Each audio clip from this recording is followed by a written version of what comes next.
Boom, according to that I am live, and Andrea Moboy, quick good night to you. Have a good night, off to sleep, so do that. I see Quint Rankid playing one of the crickets, chirping. Yes, of course, I set this up at the last moment once again, so apologies. I'm here at the same time every week generally, so hopefully you get the pattern by now. But yes, I did just put up the topics and so on just before. It's been a long weekend, so that is probably part of the reason for that. Let me adjust the monitor so I can look across there a little bit more easily, but good to see you. Have a good night. Hopefully daylight saving changing soon will make things a little bit easier on the time zones there, Andrea. Good to see we also have Mr. Cordy Chap. Thank you for keeping me company a few minutes ago, and I believe you were entitled to type first if you ever wanted to do that sort of thing. We also have Lee Stayo. Good to have you, Lee Stayo. Good to have you here in the comments. We have Quint Rankid. Thank you for joining. Barry Convex. Hello. I'm sure there's going to be more people coming in. Remember, as always, type Hiko Simon. It looks like actually you don't even have to add mark Hiko Simon. You just type Hiko Simon. It flashes orange. That makes it stand out more to me. So if you have a question for me, a topic for me, a request, or anything like that, go ahead and do that. Erin is here, and look at that. I did not touch anything on the YouTube settings since last week, but she has the blue spanner of power next to her name this week. Erin, moderator, editor extraordinaire, thank you again for all the videos this week, and all the cool stuff you're figuring out with helping me to set up the edited videos. Great to have you with us, Erin. And everybody else, remember, say hello. I love it when you say hello. It's lovely to see all of you and see where you're all checking in from. There is actually a lot of topics to cover tonight, and you know what that means. It means this could be like a 3-hour show. However, that would kill me. I do have to actually get up early and work tomorrow, so yes indeed. Yeah, Blue Name and Spanner just took a few weeks to kick in. I don't know, but it worked, so that's good to see. We've got Anne von Mugel, Ohio from Belgium. It's nice to see. That is a name I don't recognize. I don't know if you changed your username, but I dig it. Anne von Mugel. Yeah, it reminds me of the Moog synthesizer. That's pretty cool. Good to have you with us. We've got Papa Power. Boom. Good to see the explosive emoji there. I like that. Hope you had a good weekend. I did have a good weekend. I hope that you had a good weekend or are continuing to have a good weekend, depending on where you are in the world. We've got Sergeant Bilko saying hello to everybody. Hello indeed. Raised hand. Good to see you all. Yeah, I'll let people rock in for a little bit. Stuff going on, some stuff I'll talk about in the topics. Obviously, the earthquake yesterday was exciting. Those happen a bit more often than you like, and I was in one of those spots where it's like, oh, I hope that's not a quake, because if that's a quake, this is like a terrible place to be in an earthquake. I had that yesterday. That was a bit exciting. That'll be in the topics. One thing I was doing just before the show, procrastinating a bit, I discovered the rabbit hole of take this information and do with it as you see fit.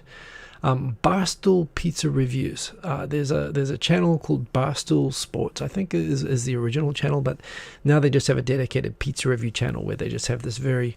I could have this totally wrong. I could have my geography totally wrong, but I think he's a Chicago native, but he speaks to me like a New Yorker, and he goes around New York and Chicago and parts of America just buying a pizza and taking a bite. Actually, he has a whole slice outside in front of the pizza place with somebody taking a video, and he gives a kind of very sophisticated rating system for the best pizzas in America. And Australia actually has excellent pizzas. New Zealand had, when I left it 23 years ago, had below average pizza. Japan has okay pizza, but Americans are always talking about pizza, and it's something anyone can appreciate. So watching a real New York character type person checking out, by reputation, the best pizza places and reviewing them kind of harshly, and the whole style is just really interesting. I mean, I've been in New York for like 24 hours in my entire life, but I do like the style of people talking. The give me a break man type style. Strike up a conversation with anyone in the street type thing that they do. It's fun. I just can't stop watching Barstool Pizza Reviews. Highly recommended you check it out if you want to find something fun to watch. Tokyo 503, good to see. Indeed, it was not only bucketing down rain, but I had to go up to the supermarket like twice today. It was actually too windy for the umbrella a couple of times, had to close it, even though it was like typhoon type weather. And actually, when I was crossing a big road, there's an old fella in front of me with glasses holding onto his umbrella, and while he was like being pushed down and fighting to keep his umbrella, his glasses dropped off his face and hit the concrete in the middle of crossing a large road, and the glasses were being blown back in my direction. So I bent over and picked them up, and the Oji-san must have had his eyes closed or something. He didn't seem to even notice. He kept pushing forward. So I picked up his glasses and had to chase after him and say, "Oi, Oji-san needs your glasses." But it was one of those days today. Anyway, it was crazy outside. So yes, Mr. Cordy Chap, you're going to close your eyes and hopefully not snooze. Well, here I have that effect on people. I mean, it's good for medical treatment, recommended by 3 out of 4 sleep doctors. Santa Cruz, good to have Santa Cruz in the house. We have Sleepy 314. Atomic Tom, excellent. Now you want pizza. Sorry if I did that to you, but watch Barstool pizza reviews and you'll want pizza more. I mean, I want to go and check out. It's one of these things. If you know, like, I get to go to America every now and again. I'm hoping when I get vaccinated or whatever, I'll get to go to America. And when I do, you know, you kind of want to do those things in America. I found most things, I feel like you go to America and you have to do, and I always find it very disappointing. I found having Starbucks in Seattle extremely disappointing. The Starbucks in Tokyo is so much better than the Starbucks in Seattle. I don't know how that works, but yeah, there are all these things, you know. I also found, like, with again with Seattle, with San Francisco too, I generally find food in America really disappointing. But I believe when people tell me the Mexican is better in America, I totally believe you, and I just want to go find it. And I also know, of course, America is famous pizza. So when I'm watching these reviews of places, I almost want to take notes. I want them to at least do a review of a city that I'm going to go to at some point. And yeah, I want to compare. I want to you know, see these places because, of course, you know, we consume a lot of American media.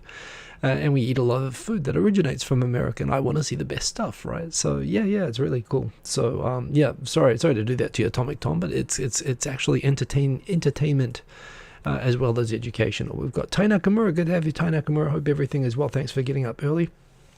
And Moogle with shrimp and noodles wanting pizza.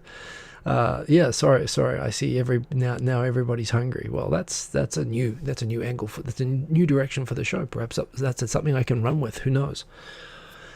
There is so much to talk about tonight. Aaron wants that job. Yeah, it's a pretty cool. Seriously, check out the channel and tell me what you think. Not during the show. Please do it after the show. But yeah, leave a comment or tell me next week. I mean, it's just a very it's a fun to watch. They're all like 5 or 6 minutes. The guy just talks non-stop. The street interactions that happen in front of the places in the middle of doing the reviews, and the way that the guy just isn't phased. He's got this thing like one bite, everyone knows the rules. He never actually says what the rules are. You know, it's not clear to me that there even are rules. He just says it. But yeah, I do recommend it. It was a very fun channel, and it's a rabbit hole. It's dangerous. So yes, Aaron, I believe you, and I believe I've been to. I haven't had great food experiences in America, but I don't write the place off. I know that they're there, and I know it's just my limited exposure to the place. So yeah, I totally believe you on that. Quinn Rankin, sharing shrimp in the chat. Well, hopefully one day you'll be able to do that. That's also in the topics for tonight. So speaking of that, let's jump in. There's a lot to get through tonight. I wasn't sure what to do with the updates. There's a lot of random stories that I was hoping to power through. There was a lot of course, I myself get tired.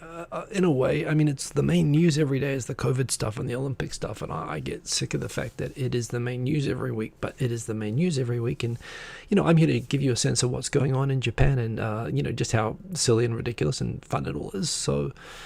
From that perspective, I'm going to give you the latest on those things, but a lot of other stuff tonight. So let's see how I get through it. I will try to do it in an Aaron editing friendly format where I will try not to get distracted by the comments while I'm chatting. But if you do want to leave a question or a note for me to pick up on, if you highlight it by saying Hiko Simon, like Sleepy314 just did, I will scroll back and I will catch it, and I will sort of chat in between the stories, and we'll see. Can I get through this in 50 minutes? The answer, history says no. But we'll see how I go. We've got Sarita J. Good to have you, Sarita J. Good evening, good morning, good afternoon, wherever you are. Sarita, where are you checking in from? It's always fun to see. Always fun to see where people are checking in from. I hope I pronounced that correctly as well. So anyway, let's dive in because a lot to get through tonight. Yeah, it's been an interesting. Most weeks I say it's boring and there isn't very much, and I struggle for time. And tonight I'm leading off with saying it was an interesting week, and I have lots of stories. So we're doomed. Okay, so first story, the regular update. How are we doing on COVID-19 in Tokyo? Well, celebrate everybody, we've done it, mission accomplished. We are out of the state of emergency, not because we reduced the average daily cases to 100 as was the target to exit from the state of emergency. In fact, for the last week and a half, cases have steadily been increasing in Tokyo. Not out of control. You can see up the top, it's basically increasing 108%, so basically going up 8% from last week every week. It's basically it's bottoming out at about 280 right now cases per day. Tokyo Prefecture, 14 million people, so it's not bad. It could be a lot worse. There's a lot of countries in the world doing worse, but but by Tokyo standards, the hope was that the numbers did come down from very high numbers, but they seem to be bottoming out. It's not clear if this is because of the mutations or whatever. But apparently at the moment, of course, the regular COVID tests don't tell you if it's a mutant strain or not. You just take the COVID test and it says you got it or you don't. But there are various groups now being more proactive about also doing follow-on tests and sampling-based tests to see how much the UK, South African and Brazilian strains are here. And it seems that the UK strain in particular actually made up 55% of the cases in Kobe where cases are going up. So it looks like right now this is probably a big part of the reason that the numbers are bottoming out and they're not going back down to 50 or 40 a day like they were before. It does appear that the more contagious, newer strains of the virus are here. So and they seem to be the reason that the numbers are bottoming out at a much higher level, which is something definitely to be concerned about. I think now that we have talk about the vaccinations getting lined up, I see a lot of voices being very frustrated on Twitter at the speed of Japan's rollout, but frankly, globally speaking, I mean, yes, of course, UK and America, which basically did no safety checking, the vaccines were developed there and they wanted to rush them out, and they did, and they got to be the guinea pigs for the world, and congratulations on that, and they've actually done a good job, as Israel's the other one which stands out in terms of vaccinating. But Japan doesn't stand out slow on this. They've secured a good number of supplies, which will start flowing in basically April, May, June, July. And they'll be going to elderly and people in need of them first. So regular folk are not going to get it through until at least through the end of the year. But, I think Japan is still, sure, if you're in the United States or the UK, or probably a little bit more slowly, but in Europe, yeah, you're probably going to have faster access to them. Frankly, Europe, UK, and America need them because they're in a much worse situation.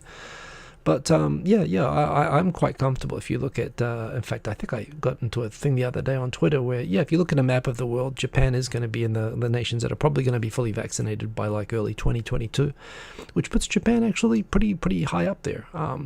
But we're not going to be clear in the short term. And sure, I would love to get a vaccine as soon as possible, but I understand. I'm not complaining about the speed of it. But the situation right now is that it's bottoming out, and it looks like it's almost certain to increase again. So we're certainly not out of the woods, and I think that's the problem. Now that people are talking vaccines, people are thinking, well, I guess I can ease up now because vaccines will be going around soon. But I think that's a real danger right now in Europe and America. But clearly that still is not the case. They're going to take a long time to get around, and right now it's getting more contagious. And frankly, I guess the merit of going fast is that with the more it is widespread, the more opportunities there are for it to mutate and develop strains which are immune to the vaccine being given. And yes, I know that the vaccine is not supposed to actually kill the virus. It simply neutralizes it within the body. It doesn't mean that you can't still pass it on to people. Yet at the same time, there's data from Israel, and I think from UK as well, which actually says that even where they test non-symptomatic people who have received the vaccine, for some reason they have it a lot less, like 90% less, almost the same as people, the rates of people showing symptoms or whatever, the effectiveness. So it's not clear. It seems to be doing something in terms of at least preventing it catching or latching on in the body or whatever. So it looks like it's doing a good thing. But yes, related to that, and these are all part of the same story, Yes, so although the state of emergency in Tokyo, basically the reason that they're ending the state of emergency today is not because we reached the target numbers. We did for the emergency bed occupancy rates, but not for the target number of cases was 100 per day, and now it's been going up to 280 per day. However, it is being lifted because the government has no more ideas, and they're worried that, frankly, the impact of the state of emergency is losing its impact because people are getting kind of fatigued by it. So what they're doing is they are lifting the state of emergency in Tokyo and the surrounding 3 prefectures today, Chiba, Saitama, and Kanagawa. However, that doesn't mean that it's party, have your hanami party and everything. Although that is kind of the signal that's being sent by this. But no, the actual message is that they still want restaurants and so on to continue closing early. They still want people to take voluntary measures. They still, which is basically all that we've had anyway. There's never been a mandatory lockdown in Japan, but they're basically saying that continue what you're doing, but we're going to take away the state of emergency banner for now until it gets really serious again. And I suppose at least partly based on the increase in hospital beds available, which has reduced the pressure on hospitals, but also a decreased number of serious cases. Of course, those lag increases in cases, so if the cases go up, the hospital system will come under pressure again. But for now, the government had decided that although they didn't reach their exit targets, frankly, there were some people in government who admitted that they don't really know what else to do. They are not going to, in Japan, it's not considered constitutionally possible to have a lockdown. So, we are out of it, really, frankly, having never really taken much measures. That said, I mean, some people, it's easy to be cynical about that and say, well, the Japanese government isn't doing anything. But at the same time, we've got a better result than most places. I mean, certainly there are places, of course, that are doing better. South Korea, Taiwan, New Zealand, Australia, there are countries, Vietnam. There's a bunch of countries doing better than us, but nowhere in America or Europe is doing better than Japan, in spite of the fact we're not really doing anything very much other than voluntary compliance. So it's kind of, we're kind of muddling through it. I don't think the government here has never aimed for 0 cases, and we'll see how it goes. My hope obviously is that it doesn't spike up again. But meanwhile, and this is separate to the Olympics, which I'll talk about in a moment, but the government has been talking for a while, specifically the upcoming, doesn't even exist yet, but the upcoming digital agency, which is due to be created this year, has actually suggested as part of the digital government, they could actually we could use apps to fix foreigners bringing in viruses to Japan. Apparently the idea is that they will require visitors to Japan going forward, who right now visitors you cannot basically. I think Japan is still pretty much shut down. In fact, they were talking this week about limiting entrance to Japan to 2,000 per day. That includes Japanese people. And also, for example, athletes coming for the Olympics will be given priority over people with visas, for example, students and so on. So there's a lot of trouble being caused by that. But those foreign visitors that do come to Japan apparently will be forced at their own expense to make sure that they have a smartphone, and they will be forced to install 3 apps on those smartphones. One will be a location tracking app, one will be Skype, and one will be something else. What were the 3 apps now? But essentially, they've said that the Coco, the contact tracing app, which people didn't notice wasn't actually working for like the first 12 months, said it was actually in operation, I think that was developed by Microsoft as well. But, so basically they are forcing everybody at their own expense to install, and this OSMA is a location tracking app. So essentially this is like when you visit North Korea or Turkmenistan, and those, dictatorships put a minder next to you so that they know everywhere that you're going, and they can keep tabs on you. And ostensibly this is to do with, COVID-19 related tracking, and just checking if we have someone who turns out to have had COVID-19, you can find out where they went and do contact tracing afterwards without having to. And I suppose, given that the manual interview-based system for contact tracing that they have in Japan, this should make it easier. The Coco app doesn't actually say where you got it or who you got it from. It simply says that anonymously that you've been within contact with somebody who had it for longer than 15 minutes. So I suppose it makes sense in that regard, that it makes the lives of contact tracers easier.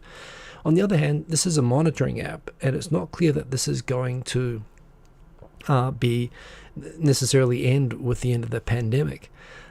It's kind of vague, the parameters around which it's being introduced. It will be mandatory, along with deportation being a penalty for not complying with this. And this is not just for tourists either. This will be for people on temporary visas, like student visas and so on as well.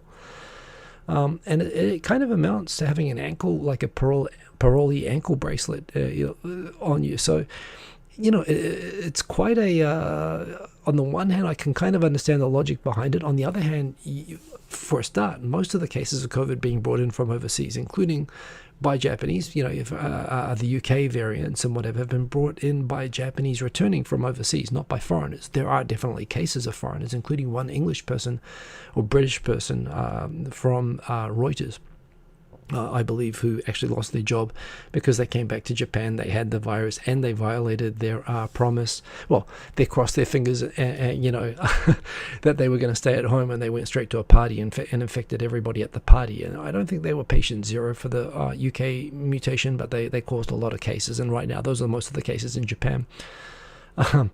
But that said, Japanese are bringing this back too, and they're not doing this with them, I presume because they can do contact tracing. But nonetheless, this is quite an intrusion, and I'm hoping it doesn't become a default for just monitoring all foreigners in Japan. And I hope they realize the effect. I mean, again, the whole idea of the Olympics and everything, and the whole tourism push, making Japan seem friendly, and it is friendly, and relatively, like, compared to countries around, when you travel around Asia that restrict internet, that do, all kinds of monitoring of foreigners, and Japan really doesn't. And all of a sudden, this is like a digitized sort of North Korea type thing. So, on the one hand, I kind of understand it, but on the other hand, they're doing this because they are not capable of setting up a proper quarantine procedure. They're doing it based on trust. And almost, I suppose, having the location tracing app is a presumption that it's going to fail, and they're just going to need to figure out where the sick people went. Which also comes into the discussion that's been going around this week about requiring vaccine passports, requiring proof that people have already received vaccines.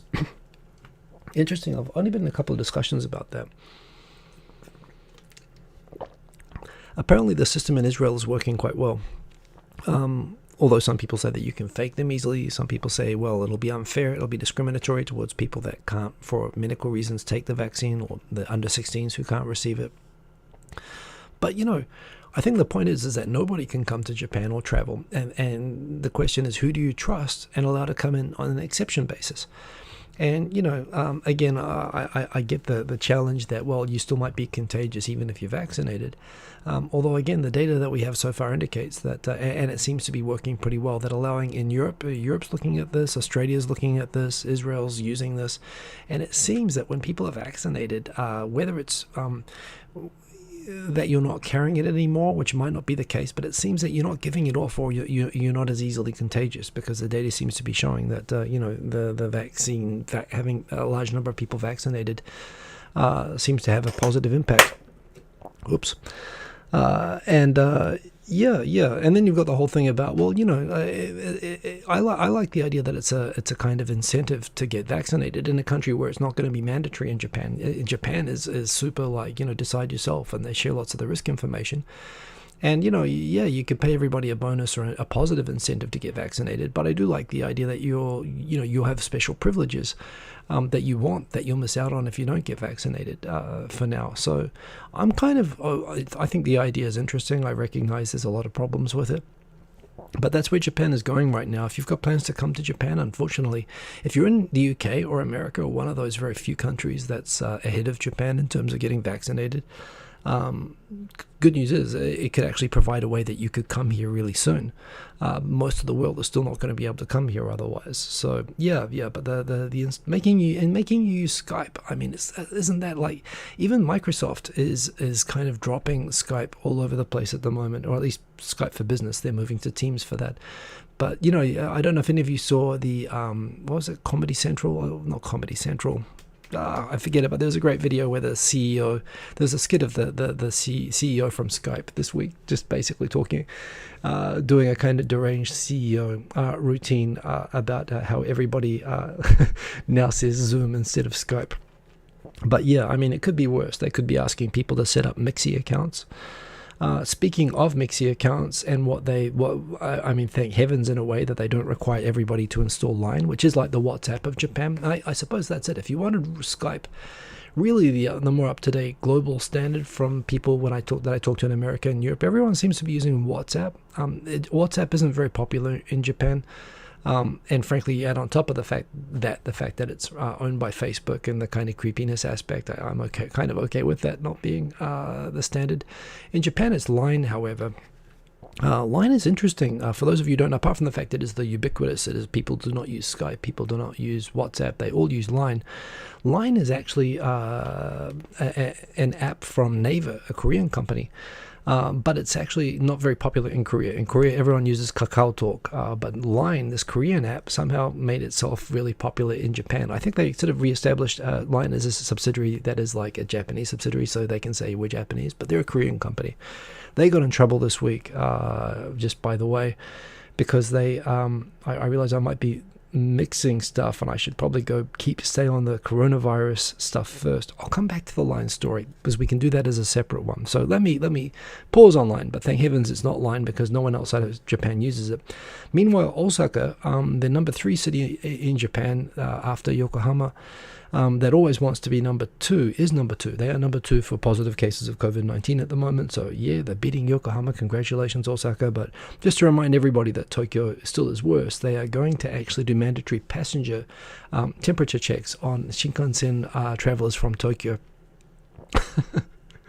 I mean, seriously, what's the point at this point? They're not going to resume go-to travel, so that at least that's a small bit of common sense. And there's the thing that I was saying before, that in Kobe, the 55% apparently are from variant infection. So that's just a sign of how quickly these new variants are spreading in Japan. The final thing is just in terms of the vaccines, what's happening with the Johnson & Johnson, the Moderna, the AstraZeneca, the Pfizer vaccines, and so on. They're just super exciting. Apart from the fact that they are, of course, changing the approach to healthcare, what's really exciting is the way that the mRNA viruses work, that they, basically train antibodies to detect and respond to certain types of RNA profiles, which obviously can be viruses, but they can also be cancer. So people are talking about how this sort of super accelerated development of, shots to respond to coronavirus, these could be applied to cancers, like in really near future. So in a way, I mean, this is the thing. Crises have these sort of positive outcomes. And this is kind of one of those possibilities that all of a sudden, this is kind of forced medical research to jump ahead in a way that we could actually be a lot better off, or at least have a lot more options, health options in the future that we didn't have before. So that's a positive. But overall, yeah, the situation is not good. It's not really worse, but that's what's going on with coronavirus in Tokyo this week. I'm going to jump into the comments. I realize that's going to be a really long cut, but that's what we have. I'll talk about Line in a moment. Good to see there's a bunch more people in the comments, so I've got to catch up on that. In fact, Anvon Mughal, do I also do vlogs? Well, I used to do vlogs. It's funny, vlogs are actually much more work than doing this live streaming thing where I just sit down and talk. It's actually the editing. Getting a really tightly edited 3-minute video takes way more time than a streaming 1-hour show. However, Erin is helping me do cutouts of the show into vlog format videos. So if you subscribe to the channel, which I'd appreciate if everyone watching does, what happens now is that for people who just want to catch up bits of the show, some of what Erin considers the most interesting parts of the show, she cuts into short versions of them, which are basically vlogs, and she's good enough to edit them. So I have vlogs like that. I used to actually do all vlogs, but life got too busy, so that's the way that I'm getting back into that. Thank you for asking. And you can see on the channel, check out and see. And by the way, although I do mainly this Tokyo Tonight, if you look at my channel, you can see I've done a bunch of actual vlog series, like cultural business issues in Japan that I did with Japan Business Time with Rochelle Kopp. I used to do, I've done a bunch of other things. So definitely check out the channel. Hope you find something interesting there. You may not. Who knows? That's okay. Good evening. Believe in yourself. Good to see you there. You should see Belgium only 7% vaccinated yet. Well, Japan is still 0%. It's basically only medical workers so far. They're about to start on elderly, so Japan's got a slow start, but they are going to be, they reckon they can get 36 million vaccinated by the end, or by July, which is basically all the elderly population, which that'll be 25%. So it's not going to be as fast as Europe, but of course we have to get the vaccines from Europe and America. So Japan has to wait in line a little bit, but I think we're not doing too bad. We're like at the front of the line of the second tier. So you're still doing okay there in Belgium. Don't forget to give me a lol. Yes, thank you, Erin, for reminding that. Nice to see.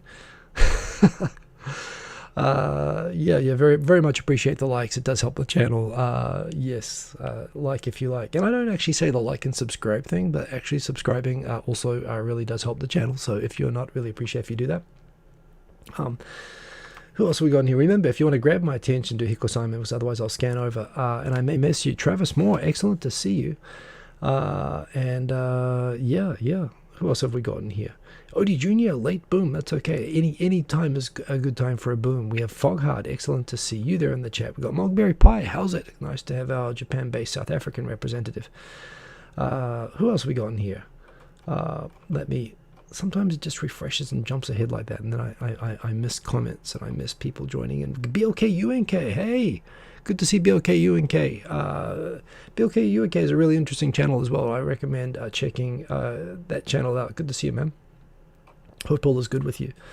And I hope I didn't miss any comments, because yes, I'm going to jump onto the second, you know what, second topic. I'm going to come back to this one quickly. So Line, the Line's been through a bit of a kerfuffle this week. So recapping a little bit, but what Line is, in most countries, the preferred messaging, the app of choice in most countries lately seems to be WhatsApp, which is kind of like, it's funny, people don't like Facebook or trust it with their data, yet everybody's on Instagram and everyone's on WhatsApp. And that's basically the same. I'm lucky in Japan that I'm in a country where people don't use WhatsApp at all, so I don't have the dilemma of giving all my personal chat information to Facebook. But in Japan we have this app, Line. As I was just explaining before, Line is an interesting phenomenon in that it is not a Japanese company, or at least not originally. Line was invented by Naver, which is a Korean company, yet in Korea it doesn't have any market share at all. Or very small. It's basically all Kakao Talk. It's a different company in Korea. Yet in Japan, Line caught on very, very well. Most Japanese people, if you come to Japan and have friends in Japan, particularly Japanese friends, but pretty much anyone here to have a life in Japan, you have to use the Line app. And it's okay. It's got your emojis, it's got your chats, it's got everything. It just works like basically the same. And everybody uses this in Japan. However, they got into a little bit of trouble this week. It appears that a disgruntled employee of Line sort of leaked, more or less, or whistle blew that apparently it's very common for companies in Japan to use Japanese-speaking Chinese people in the city of Dalian, which is sort of in northeastern China. Dalian actually used to be like part of, integrated into Japan. It was actually like Hong Kong, for example, for Japan. It was the main city that Japan had on the mainland of China, in Manchuria. It wasn't actually in Manchuria, though. It was treated as the main part of Japan, and it's partly because of that if you want to learn Japanese, they have great Japanese universities, and they've got a very Japan-friendly history. So lots of Japanese companies invest there, including IT companies that have their outsourcing centers, their call centers, their data processing centers. It's very common to have them in Dalian. However, someone from Line who seems to have whistle blew to the government that people in Dalian have access to the personal information they help to process, and have access to systems that have the personal information of Line customers. And this set off kind of a panic this week in Japan. Under Japan's privacy law, Japan's got a kind of similar degree of privacy protection as the EU, which may surprise some people to hear, but in fact, in certain respects, when you actually privacy policies of Japanese companies are required by law to actually name. You have to get consent for any company to send your personal data overseas. And the privacy policies of those companies and those consents have to say not only where they're sending the data, but actually specifically what countries or what companies is the data going to be shared with. And it sounds like Line wasn't clear that they were sending the data overseas, or which companies or entities that data was being shared with. And there are bad precedents. There was a case with Mitsubishi UFG a few years ago where an IT subcontractor of a subcontractor sent some work over to China, which combined with Mitsubishi UFG not encrypting the personal data of their credit card customers. I think it was Mitsubishi UFG. It could have been one of the other banks. But apparently the credit card information, unencrypted credit card names and information of like a whole bunch of customers was leaked to the Chinese mafia by a debt-laden IT worker, probably in Dalian.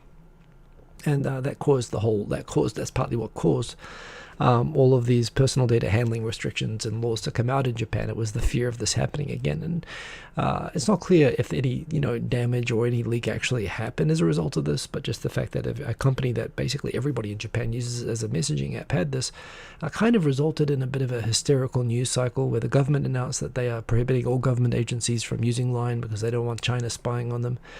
I've been to Dalian myself. I've worked in Dalian. I've trained people in Dalian supporting Japanese companies. So on the one hand, I kind of feel like this is a bit of an overreaction, but on the other hand, there's a lot of paranoia about China having access to data and whatnot.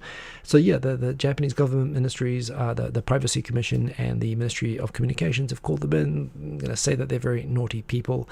They're probably going to actually make a big show out of this about penalizing them, and they're going to have to update their policies and maybe change how they process their data. So it's interesting. Should you be concerned? Honestly, I'm not that concerned about this. This wouldn't make me change to WhatsApp. I'd be more concerned about that. That said, Line, from what I can understand and what I know of Japanese privacy law, it does seem like they weren't complying with the law, and they're going to have to sort that out. So, they're going to be made an example of, but should you be deleting your Line app? I don't think so, actually. It's also a thing that Line actually catches a lot of bashing from right-wingers just because it's a Korean company. It's kind of funny. There'll be not a small number of extreme right-wingers in Japan who probably would dislike the data being in Korea more than they would China. Which is messed up in its own various ways. It is for intents and purposes. The subsidiary is a Japanese company, and they messed up on this in a way that I'm sure a lot of Japanese companies messed up on this. So it's interesting anyway. That's what that scandal is about. So that's what happened with Line this week. Back into the chat. Kerberos Tenshi, are you there in the comments? In Guy's English World, man. Guy's English World just... I don't think you actually killed me last night. I was playing... Among Us again last night. I played like 4 rounds, and I was either the first or second person killed each time. And if I wasn't the first person killed, I was immediately under suspicion because I wasn't killed. You just know can't please some people, it seems. Excellent to see Sainted Sir. Good to see you there in the comments. Great to see everybody. Shubas, good to see you, Shubas. People talking about Telegram. Yeah, Telegram, I've heard of this, right? This is the, Russian government doesn't like people using it because of the end-to-end encryption, which should be default on everything, actually. Sounds like a good choice. Remember, as always, if you actually want to make sure you get my attention with a question or something or a comment, at Mark Hiko Simon or just say Hiko Simon in the comments, it'll flash orange and I will pause and stop. But since nobody did that, I just took a quick look through.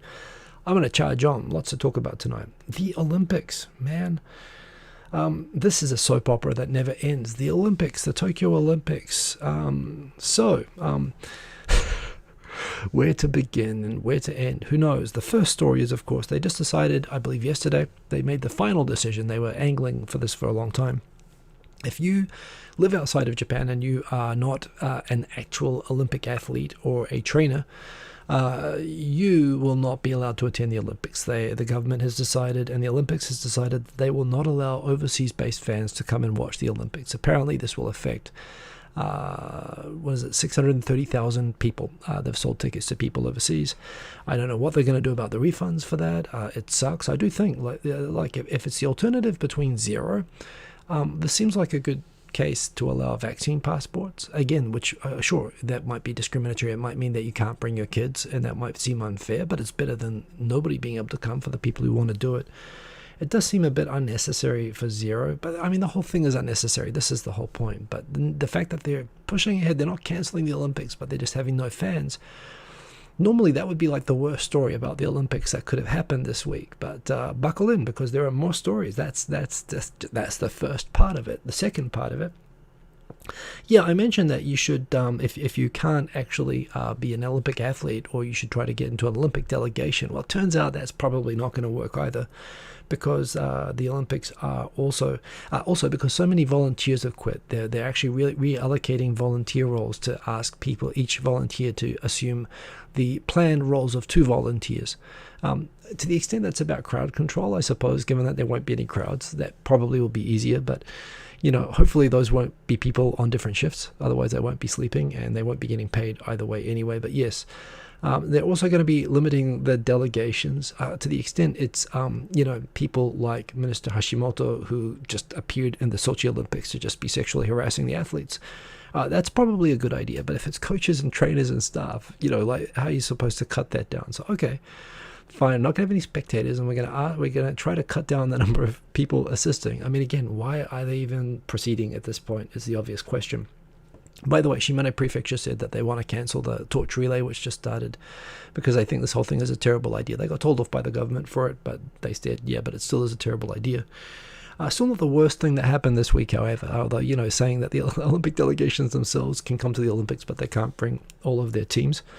That also seems a bit strange. There was this guy, I think his former dancer, the creative director for the opening ceremony. The only thing which it looked like might go well, although who knows what's happened with it given that they've had a whole extra year of practice, you think that it might be good, but apparently the creative head has been having a bit of a creative block. Apparently they had the idea that there is a popular sort of all over the the media in Japan. There is an entertainer, in fact, I just realized I want to make sure I say her name correctly, and they don't actually say it in the article, in the NHK World article. They don't say her name, and now oh God, I'm blanking out on her name. But in any case, she is I think what we now call a fuller figure celebrity, and she actually even plays that up sometimes. She actually promotes positive body image and whatnot. She is very popular. She's on lots of shows, TV commercials and whatever, and that's okay.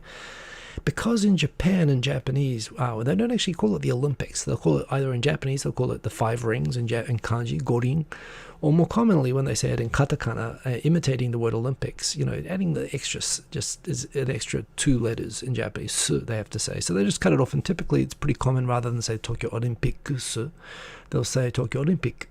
They'll just say it as a singular.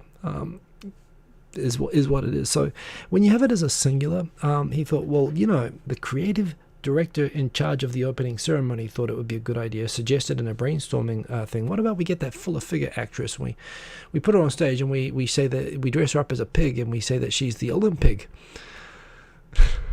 And I don't know, I mean, honestly, if this is the creative brains behind the opening ceremony, again, these are not good signals.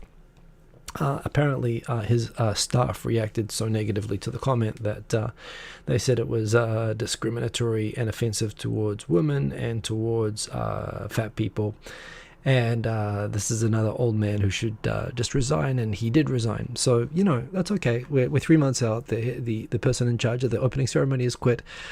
We're telling no foreign spectators to come. We're telling the actual delegations themselves not to bring too many people, and the prefectures don't want to carry the torch relay.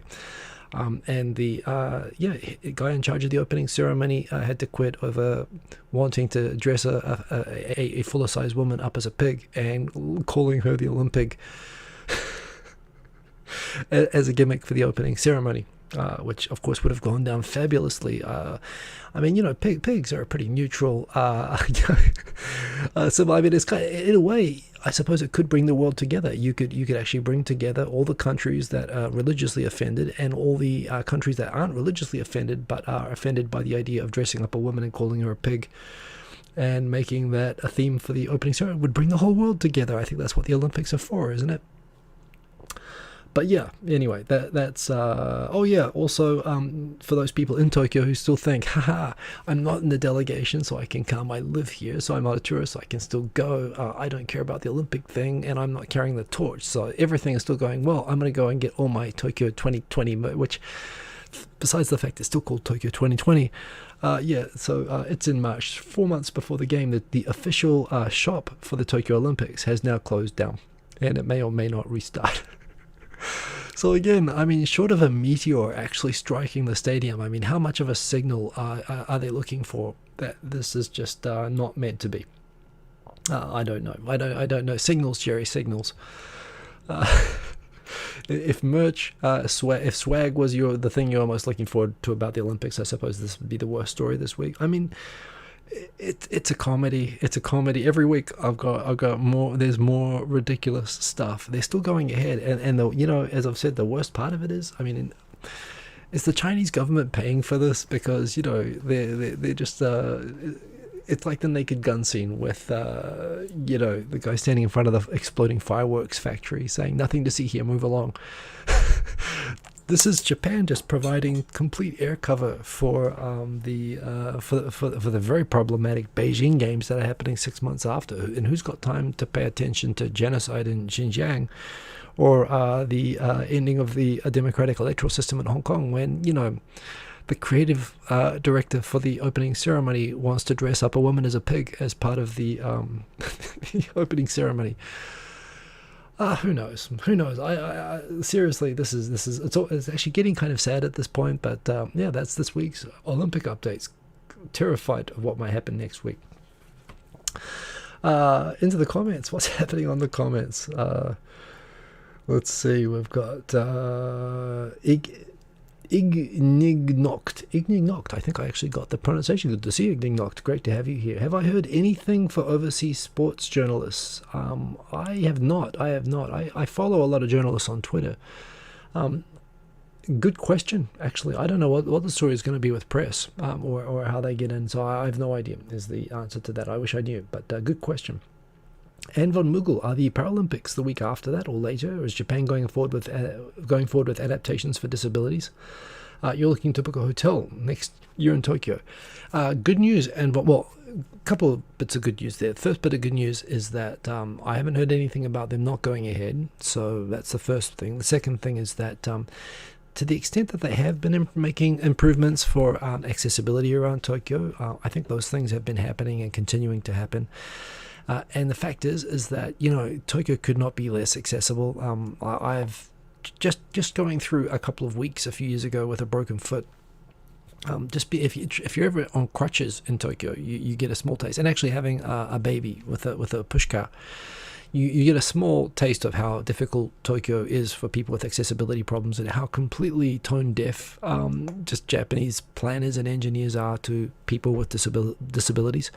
And one of the great things about the Paralympics, and you're correct to point out, is that Tokyo sort of has been forced to take a good look and consider accessibility throughout the city, given that they're going to be hosting these Paralympics. In a way, these are all things where it would be great if there were spectators coming as well, because they could actually force even more change on the bits that aren't improved. I think there have been subtle improvements. It's all incremental. There's so many train stations. There's so many things to improve. But unquestionably, every train station that you go to has had all sorts of construction, all sorts of stuff being done to add accessibility. I wouldn't hazard a guess that Tokyo is anything like a highly accessible or city at the moment, but it certainly is much better than it was, and I think those improvements are going to remain there, so that's a positive. I'm not sure what your needs are, but I hope that will be a positive. Thank you, guys. English World. Watanabe Naomi. Completely, I was afraid of saying it wrong, and I was looking at the article, and it wasn't there, so thank you for that. But in any case, no, not woke at all. I mean, if you're tired of woke culture, this is I think you're required to be at least 80 years old, but you can join the governing party and go ahead. So yes, yeah. And Anvil Mughal, you're a full-time wheelchair user. Would love to see the shrines and temples, and find how the hotels hope to find the hotels that are adapted. Yeah, you'll have to ask around that, but it's definitely better. The other great thing about Japan is that, in general, is that Japan doesn't build on hills. A country that has earthquakes and typhoons, they bulldoze hills flat. Everything is flat. The cities are for bicycling and for walking around. There are very few steep hills. There's a few cities like Nagasaki and Hakodate which are like known for having hills. This is unique in Japan, but most cities are built to be pretty flat. So from that perspective as well, they're not so bad. Kyoto is extremely flat if you want to go there. But in terms of wheelchair accessibility, I mean, I just remember with baby cars, for example, that there are some stations that we weren't allowed to get out of. You'd actually have to go another station and walk a station back and stuff like that. So I would research ahead. There is a lot of information, and I know that they've been making a lot of improvements. But Tokyo is definitely lagging in accessibility in general, although I think it's dramatically improved. But I think you'll have a great time. I'm hoping you'll get your shots, and everyone does, and you'll be able to come here and have a great time here soon. To YY, excellent to see you, and no problem, anytime. Good to have you here in the chat. Next topic. 10 minutes to go. Okay, well, rapid fire. We're getting into the rapid fire part of the show. Yeah. Gender in Japan. A few big gender stories. Again, every week it seems like there are gender stories as well. Japan is good at producing these, but some interesting ones this week. First of all, the Keidanren, the main business council of Japan, has set a goal. They called it a challenge, which implies a challenge in Japan is kind of it's used in interesting ways that frankly enhances the it doesn't sound like a firm target or goal, or it makes it sound much more aspirational. But they say that they're aiming for 30% women executives by 2030, which is pretty ambitious by Japanese standards anyway. But they are challenging to get 30% executives. And by the way, this is not board or CEOs, this is executives. And that's hard to do in a country which more or less starts most women out in career tracks in dead end, in career tracks that have limited, ability for limited advancement. And that forces so many women, and where women are raised with the expectation of quitting their job as soon as they get married and focusing on raising kids, and schools and so on being so focused on the expectation that there is one parent, normally the mum, who is at home full time for anything to work. And yet through all that, to actually suddenly have the, executive level 30% women is going to be really, really tough. That said, there are more people aspiring to that. There's more people, in a position to do that. But, certainly setting the goal is one thing, but hopefully what it will do is for companies that are serious about looking to fill these and realizing that, the candidates are not available, they'll start to realize that, to get the candidates, to create the candidates, they need to actually go all the way down and make sure from the beginning that they're treating women in companies based on their potential, their career potential and their ability, and not from the outset by their gender and limiting them in any way, which is still the norm here. So, you know what? This is the good thing. Even we'll see how this target goes. Japan does have a way of, it's like a big ship turning. It takes a long time, but when it does, it does. The awareness is definitely increasing. A number of activist hedge funds and so on have declared that they will not invest in companies that do not have diverse boards, and so on, because there's data, Gartner data, McKinsey data, they're coming out that now consistently shows that companies with diverse executives and diverse boards are consistently more profitable and more successful than companies that lack that diversity. And it could be a coincidence or a correlation, but it implies that you're prone to stagnate and not read your customers if you don't reflect the thinking and the profiles of your customers. So and this is all very well established elsewhere in the world. It's coming to Japan late, but it's good that they're trying, and it'll be really interesting to see the results of that. Japan still, of course, scores terribly on gender equality indices around the world, but there you go. Another thing related to that is if you are married in Japan, I think I've just talked before about how difficult Japan is. Funny, there are so many. On the one hand, one thing I like about Japanese is that there are not. You don't need to know whether someone is a man or a woman in order to talk about them grammatically in a sentence. In English, I've had this thing where, for example, I remember a Japanese company talking about a Sri Lankan contact that we had for a thing that we were doing, and I couldn't recognize the gender of the name of the person that we were talking about, which in Japanese isn't a problem, I can say. I'm going to send an email to them tomorrow. I'm going to hit a result. This is all going to be fine. And I'm going to ask them what time is convenient for them. I suppose you can say third person, and that's what people are doing sort of now. But in Japanese, it never comes up that you need to know the gender. You can just say that person, Nanchira-san. But then it came up when I wanted to type a mail, or I had to do something in English, and I suddenly realized that I was grammatically. I suddenly had to Google and try to figure out what their gender was in order to say a sentence about whether they could accept a shipment. And it made me realize a problem with English language. That said, when Japanese use pronouns, they are super complicated. There's like 100 different ways to say me and you and him and her, as well as wife and husband are just like the hardest terms. And it's kind of funny, if you ask 10 people what they call their, how they refer to their wife or their husband, they'll give you 10 different answers. Unseen Japan is funny. I've gone to a little bit of a debate, more kind of a debate. Unseen Japan is a blog that basically translates a lot of mostly news, but they definitely have a focus on social topics, on gender topics, on Japanese society, about minorities and so on. They've got a kind of a social awareness bent, but it's essentially they are commenting on and translating from Japanese news sources that focus on areas that are interesting to them. And as a blog, I think that's fine. Some people seem to be put out by their name, that somehow they're revealing secret Japan when they're not, which I don't think is what they actually proclaim to do. They're just showing Japan as, in ways that you don't see so much in English media. And given that they're using Japanese sources for this pretty consistently, I'm pretty comfortable that this is shareable. But I think I saw some people this week, I had several people say, I don't like, very pretentious that they're showing stuff that nobody knows. I think some people sort of misread them. But look, I find the video that I recommended the other week on the history of Hokkaido that they did was excellent. And articles like this are well written. I'm comfortable with it. They do point out that the traditional, if you look up the dictionary, the first word for husband that you see in the dictionary is shujin, which, is literally main person. It is a literal translation of the two kanji, but it can mean master, as in slave and master. And they're very, honestly, you don't hear many people say shujin anymore.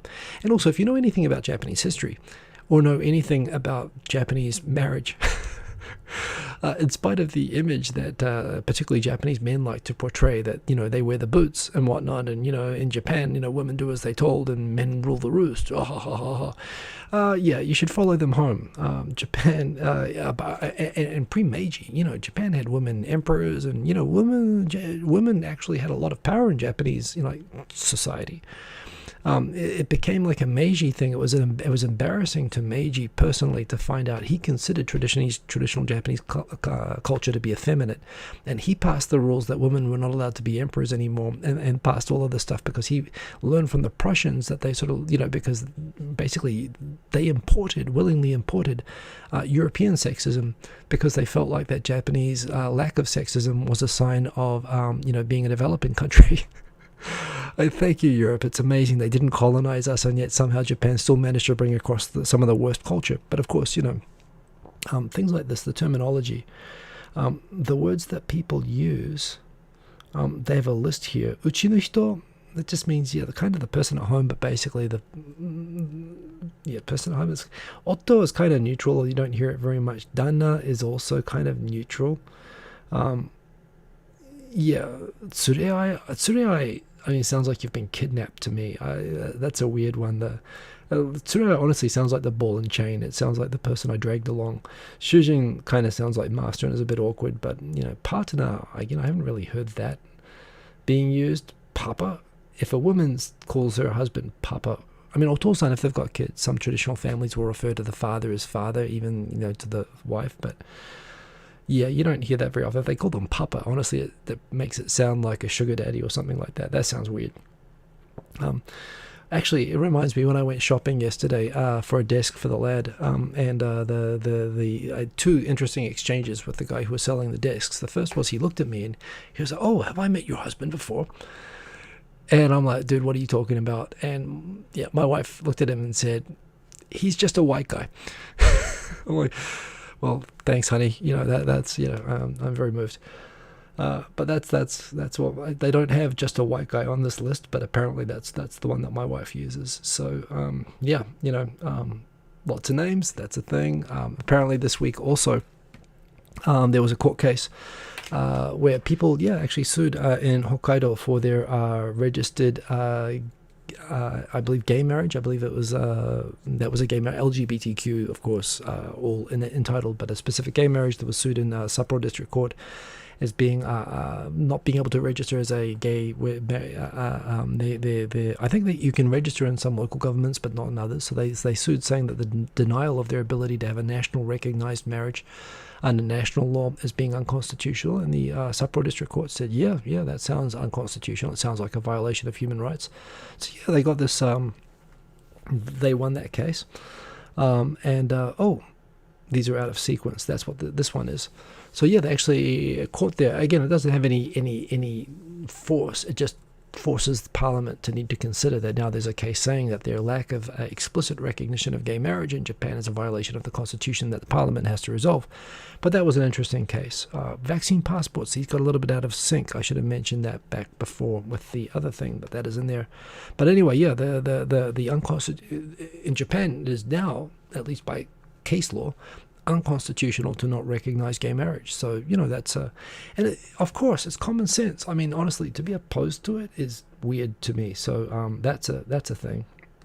Speaking of the two interactions that I had while I was buying the shopping list, first was my wife explaining that I'm just a white guy, and that's fine, I suppose. The second thing was they went off looking, my wife and my son went off looking at drawers, and I was as I was filling out the the order to have the stuff shipped, the salesperson excitedly shared with me, actually, I have a niece and she's married to an American.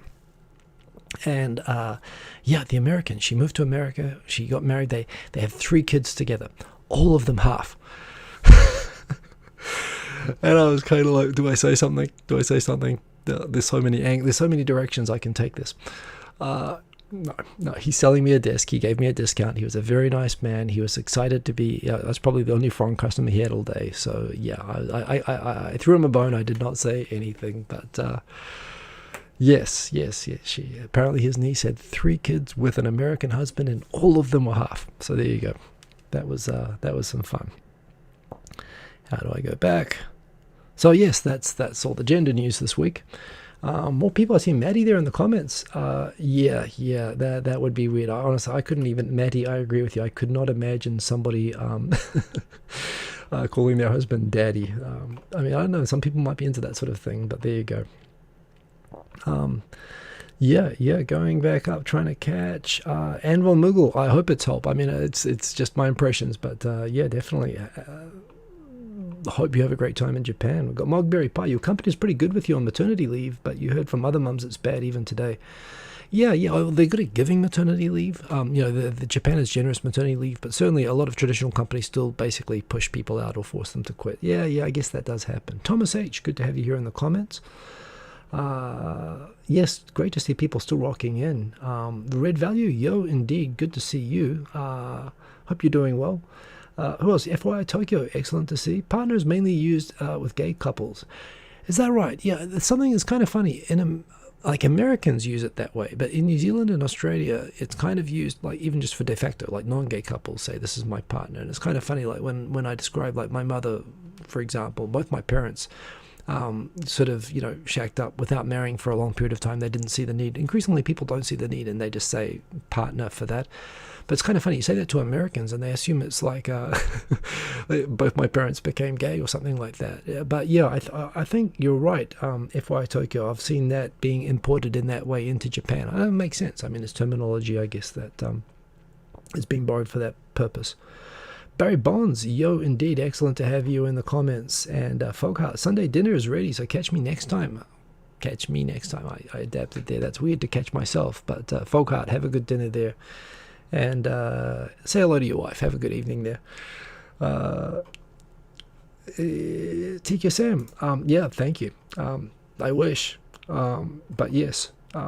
Anyway, back into the J vlog. Excellent to see you. Salutations. Back in. We're over time. Okay, rapid fire to finish out. Man, I have not even started. Cherry blossom season started the last week. I think it was the earliest ever in Tokyo. We're now a week in. It's like typhoon today, but yes, and we are ending the state of emergency. But that said, don't do the drinking party thing. Just don't. I know it sounds like you can, but you can go out for a walk. You can enjoy looking at cherry blossoms, but don't be a dick. Don't be that person who, even in a park, even outside, just the drinking and hanging out with people on the blue sheets. The government's asking people not to do that, and just don't be that person that does that, please. Another story. This is just interesting. Japan actually has a lot more renewables installed than I actually realized. Nippon.com. This is excellent, except cookies. The 18% renewables. That said, they're including 7.7% hydro, which is like doesn't really count when you say they are definitely non-carbon, definitely renewable sources. But in terms of modern renewables, 10.3%. By getting along there, nuclear used to be 20% until they all got shut down. In fact, I don't know how we have 6.2% because I don't think there are any active nuclear power reactors online at the moment. As you can see, a lot of carbon-based or carbon emission generating sources. This is mainly because of the nuclear reactor problems. But yeah, the number there for renewables used to be 5, so it is increasing. Not a lot of wind, a lot of solar and so on, but the number is higher than I expected. So, Japan's coming along there. I'm definitely looking forward to seeing batteries and conversion of natural gas and coal into hydrogen and using that instead, and carbon capturing. And, there's strategies to address this, but Japan is, it's not in a great place with this at the moment. Other news. Rapid fire. Other news in Parliament this week. I think I mentioned among the scandals about the unethical dining, government bureaucrats being taken out to dinner by the companies that they regulate, including bureaucrats who are taken out to dinner by the head of NTT and the satellite broadcasting company that the Prime Minister's son works at. And so basically, because they've been caught lying so many times, the bureaucrats have been called back again and again to ask for more details, like did the conversations involve specifically how the companies were being regulated, or were they asking for favors or anything like that? And so when the bureaucrat from this communications ministry was being called in Parliament to answer questions about this, apparently the communications minister, not even apparently, there's a video of this, when he was walking up to the place to answer the questions in Parliament, the Minister of Communications, who was sitting like in the front row just across from where the person was speaking, shouted out, "So you don't remember?"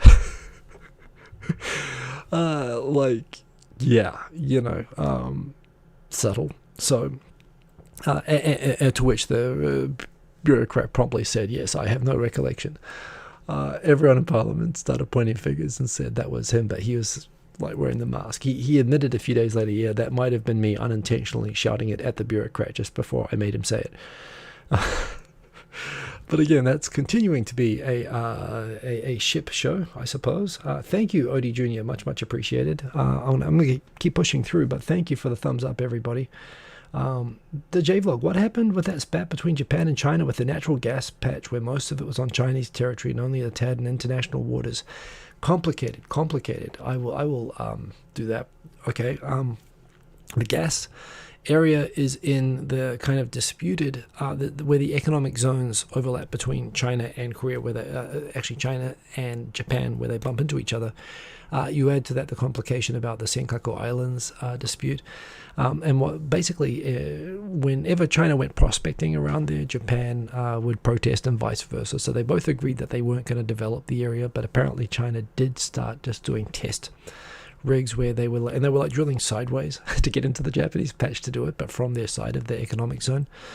I haven't heard anything on that for 2 years now. I suspect that full-scale production hasn't started there, but the Chinese have definitely done a lot of... In fact, they use it as an excuse for going around Japan a lot with a lot of, what looks like listening equipment, but is actually used for geological surveys, but clearly looking for gas and so on. So, that spat is kind of on ice, but given the recent escalation of issues between China and America, and how Japan is being dragged squarely into the middle of that, they could decide that could be a lever to pull with Japan. So we'll see what happens with that. Odie Jr., again, thank you. Really, really appreciate that. I am going to keep going on. I hate this. I hate this because it makes me think that Facebook is doing something cool. Seeing the demo of this, where you wear a bracelet and it can actually detect your whole arm, where your arm is and where your fingers are moving. So basically, this is Minority Report stuff, right? This is how you would have the full hand controls without having to have joysticks or controllers or whatever for AR and VR.